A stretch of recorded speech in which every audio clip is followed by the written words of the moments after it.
Terra and Luna creator Terraform Labs has appointed a new CEO in an effort to make a recovery, the Wall Street Journal reported on July 20. Chris Amani, who has been with Terraform Labs since 2021, initially serving as COO and later CFO, has now been appointed as the company's CEO. He succeeds the firm's disgraced co-founder and former CEO Do Kwon in that role.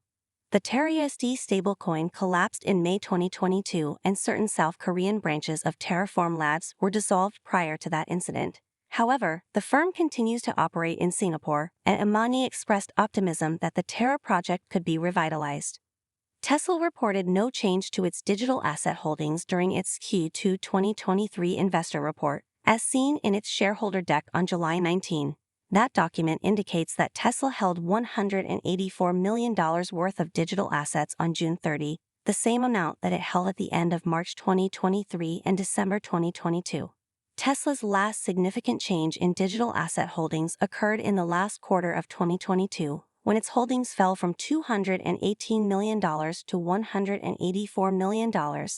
Prior to that, in July 2022, the firm said that it sold a portion of its Bitcoin for $936 million.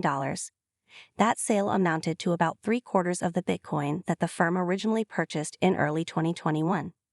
Bankrupt exchange FTX filed a lawsuit against Sam Bankman-Fried, FTX Foundation, and several other entities to recover over $71 million, according to a July 19 court filing. FTX alleged that Latona, a sham nonprofit company in the Bahamas, in compliance with the FTX Foundation, took over $71 million in commingled funds from Alameda and FTX accounts to make investments and donations to life sciences companies for Bankman-Fried's aggrandizement.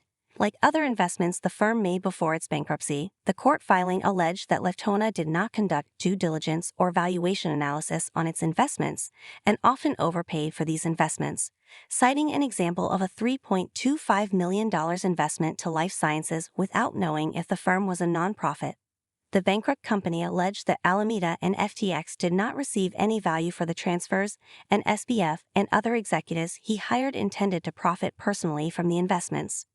Kuwait Capital Markets Authority, CMA, banned all forms of cryptocurrency use in the country, including mining activities, according to a July 18 circular.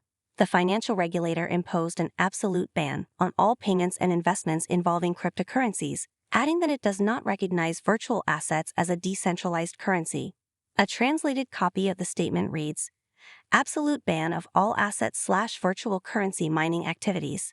However, the release also stated that virtual assets do not include digital representations of fiat currencies, securities, and other financial assets. CMA warned businesses and individuals in the country not to facilitate crypto-related transactions or investments as it has not issued any licenses.